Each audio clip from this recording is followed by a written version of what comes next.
नमस्कार, SCN plus के हलचल दिन भर में आपका स्वागत है। मैं हूं गौरवी वैष्णव। सबसे पहले खास हलचल पर एक नजर। किसानों ने कृषि बिलों के विरोध में 7वीं संसद आयोजित की। किसानों पर हमले के विरोध में हरियाणा के मुख्यमंत्री का पुतला जलाया। चूरू में खेल दिवस व ध्यानचंद के जन्मदिन पर हुई दौड़ प्रतियोगिता, महिलाएं भी दौड़ी। राजलदेसर के फोगड़ा शक्ति धाम में जारी है नानी बाई का मायरा। विधायक अभिनेश महर्षि भी कार्यक्रम में पहुंचे। स्वदेशी कानून सोसाइटी के सालासर रोड पर जिले भर के किसानों के बीच 7वीं लोक संसद आयोजित हुई।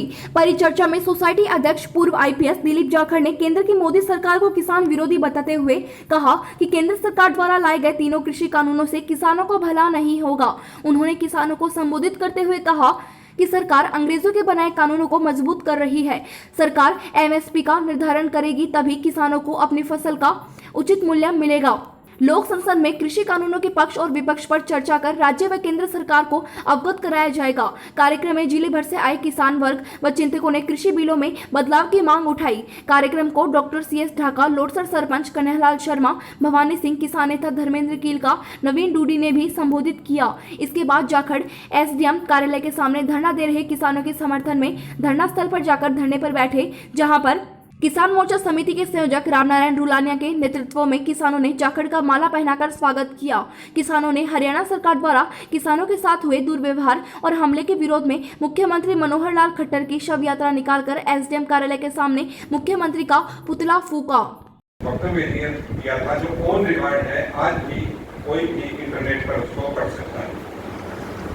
उसने ये कहा था कि इंग्लैंड की रानी के रीढ़ की हड्डी तोड़ने से, और वो हम कर सकते हैं उसके कानून, शिक्षा और संस्कृति को खराब करके खत्म किया। वो सब उसके बारे में चर्चा बहुत चलती रहती है, आप सब जानते हैं ज्यादा विस्तार में। खास उदाहरण के तौर पर देखें, IPC 1860 की आज तक चली आ रही, एविडेंस एक्ट 1862। इससे पहले के मुगल राज के भी बाजार में जाते हैं, किसान से वो खरीदते हैं 50 रुपए की चीज और वापिस बाजार में तब अपन बड़ी दूरी है। इसलिए हमारे किसान बंधु ये चाहते हैं कि हमें उस उपज का उचित मूल्य मिले और हमारे जो बच्चे हैं उनको हम उचित शिक्षा दिला सकें। क्या मतलब यही है कि जो भारत सरकार कुठाराघात कर रही है उस पर हम हो सके। धन्यवाद। जय हिंद। ढाका, पूर्व प्रधान पंचायत समिति सुजानगढ़, अपने नजदीक ग्राम पंचायत ओबासर के सरपंच श्री आनंद सिंह जी, रमेश जी राव, पूर्व पंचायत समिति सदस्य परमेश्वर जी शर्मा, भीमसर से के ग्राम मेंगना के ठाक साहब संपत सिंह जी, हुकम सिंह जी, सभी पत्रकार बंधुओं, आज का जो कार्यक्रम है और अंग्रेजों के टाइम से जो कानून बने हुए हैं, सरकारें आज तक आई है, वो सरकारें उनमें कुछ न कुछ जोड़ा है, वो नियम हटाए नहीं। जैसे ढाका, पूर्व प्रधान पंचायत समिति सुजानगढ़, अपने नजदीक ग्राम पंचायत ओबासर के सरपंच श्री आनंद सिंह जी, रमेश जी राव, पूर्व पंचायत समिति सदस्य परमेश्वर जी शर्मा, भीमसर से के ग्राम मेंगना के ठाक साहब संपत सिंह जी, हुकम सिंह जी, सभी पत्रकार बंधुओं, आज का जो कार्यक्रम है और अंग्रेजों के टाइम से जो कानून बने हुए हैं, सरकारें आज तक आई है, वो सरकारें उनमें कुछ न कुछ जोड़ा है, वो नियम हटाए नहीं। राम नाम सत्य है, सत्य बोला करते हैं। राम नाम सत्य है, सत्य बोला करते हैं। राम नाम सत्य है, सत्य बोला करते हैं। राम नाम सत्य है, सत्य बोला करते हैं। राम नाम सत्य है, सत्य बोला करते हैं। किसान विरोधी सरकार मुर्दाबाद, मुर्दाबाद, मुर्दाबाद। कड़े कानून वापस लो, वापस लो, वापस लो। कड़े कानून वापस लो, वापस लो, वापस लो।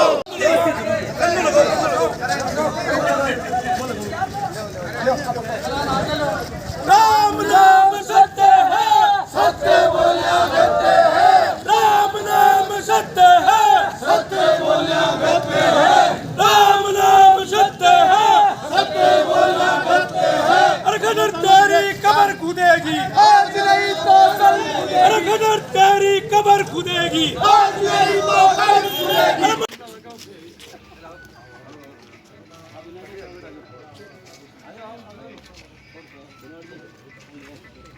स्वदेशी कानून सोसाइटी की तरफ से ये 7वीं लोक संसद आयोजित की गई है। इससे पहले 6 लोक संसद कई जिलों में अलग अलग जगह की गई थी।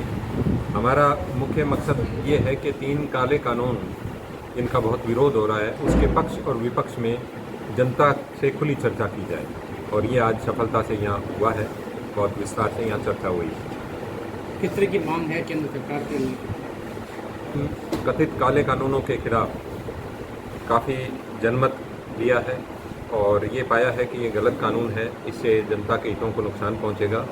इन काले कानूनों की जगह सुनहरे कानून यानी जन कानून हमने प्रस्तावित किए हैं और राजस्थान सरकार को पेश किए हैं। एक सर को बोलना जैसे वो बता रहे हैं। एक मिनट साइलेंट रहे। हाँ सर, हमारी सोसाइटी ने इन 3 कानूनों के अलावा जो कानून व्यवस्था की मूल कमियां हैं, कई कानून मुगलों के टाइम के आज भी जारी हैं। उदाहरण के तौर पर इंतकाल का सिस्टम, जो किसी आदमी के मरने के बाद उसके बेटों को विरासत में मिलता है, वो सिस्टम आज भी मुगल टाइम का चला आ रहा है। इस्तमरारी बंदोबस्त और ऐसी कई चीज़ें हैं जिनका आज उपयोगिता नहीं है। जरीब, हम जानते हैं कि पूरी दुनिया आजकल हवाई सर्वे करने लग गई, लेकिन हिंदुस्तान में आज भी शेर शाह सूरी के टाइम की जरीब लागू है। अंग्रेज़ों ने जो कानून भारत और ऐसे 101 देशों को दबाने और शोषण के लिए बनाए थे, वो आज भी 1500 कानून हमारे यहाँ जारी है। हमारी सोसाइटी उन कानूनों को बदलने के लिए प्रयासरत है और इसी सिलसिले में ये लोक संसद हमने आयोजित की। चूरू के खेल स्टेडियम में राष्ट्रीय खेल दिवस व हॉकी के जादूगर ध्यानचंद के जन्मदिन पर महिला व पुरुषों की दौड़ प्रतियोगिता का आयोजन किया गया। खेल अधिकारी ईश्वर सिंह लामा ने बताया कि महिलाओं ने 800 मीटर व पुरुषों की 1500 मीटर दौड़ का आयोजन किया गया, जिसमें प्रायोजकों ने महिला वर्ग की दौड़ में प्रथम को 1100, द्वितीय को 700 और तृतीय को 500 रुपए की नगद राशि देकर विजेताओं को सम्मान किया। पुरुष वर्ग के प्रथम को 1100, द्वितीय को 700 और तृतीय को 500 रुपए राशि देकर विजेताओं को सम्मानित किया गया।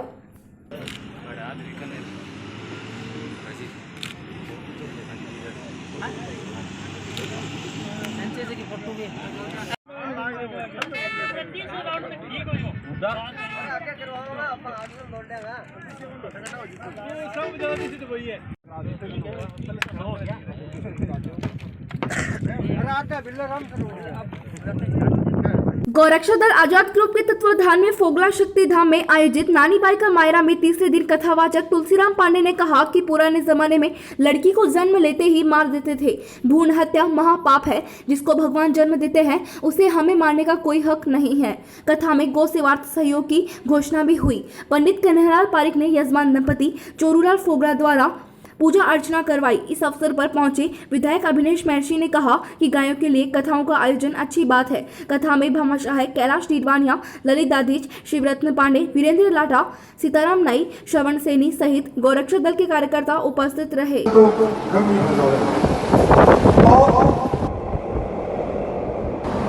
मन में सासू जी विचार करो है तो सगा आएगा ही खोटा। तो कहो नरसिंह जी दरवाजे पर खड़ा है, आपने कोई बतावने की जरूरत को नहीं। एक बूढ़ी डोकरी बैठी, उनको बिचारी ने कोई कहो नहीं तो बात देखो कि मैं नानी बाई की सासू को बतावने जावे को नहीं, तो चलो आप ही बता दे। बतावना है कि आरती की थाली ले और आज नरसिंह जी कहो नरसिंह जी लो ब्राह्मण जी आया खाने बतावने वास्ते सभी का। हाँ, 5100 रुपए आज के इस कार्यक्रम में श्री बाबा रामदेव पैदल यात्री संघ राजनदेसर की ओर से गौ भक्तों ने प्रदान किया। आप पे बाबा रामदेव और माता गौ माता की कृपा आप पे बनी रहे। के जमाने में रह गया है, लेकिन गाय से फायदे कितने हैं ये हम सब लोगों को मालूम नहीं है, जिसको जन जन तक पहुंचाने की आवश्यकता है। गाय का गोबर हो चाहे गौमूत्र हो, वहां से लेकर के गाय के हाथ लगाने से भी लोगों की जो चमड़ी का रोग है उसको सेवा करने से वो बीमारी भी ठीक हो जाती है। इसलिए गाय का तो फायदा ही फायदा है। लेकिन कालांतर में गाय की सेवा लोगों ने धीरे धीरे बंद कर दी और गाय अब कुछ जागृति वापस आई है। लोगों ने बीमार को वंश की सेवा करने का प्रण भी लिया है। मैं आप थे उपस्थित उस समय नाटा जी, वो ट्रॉमा सेंटर देख करके मेरा मन और हृदय गदगद हो गया कि ऐसा ट्रॉमा सेंटर गाय माता की सेवा के लिए तुरंत प्रभाव से गाय को उपचार मिल सके, इलाज मिल सके, इस बात के लिए सारे लोगों ने मिलकर के जिस तरह से बीड़ा उठाया है, निश्चित रूप से राजेंद्र सिरवासी उसके लिए बहुत साधुवाद के पात्र हैं। अभी मैं देख रहा था रतनगढ़ से भी जो गो भक्तों ने मेरे सम्मान किया, रतनगढ़ से भी मेरे साथी पधारे हुए हैं और पूरी टीम जिस टीम भावना के साथ में गायों के लिए इस क्षेत्र में काम कर रही है। ये था SN प्लस का खास बुलेटिन हलचल दिन भर। टीवी पर देखने के लिए शेखावाटी केबल नेटवर्क के चैनल संख्या 153 पर जाएं। सोशल मीडिया पर हमसे लगातार जुड़े रहने के लिए हमारे YouTube और Facebook पेज को सब्सक्राइब और लाइक करें। नमस्कार।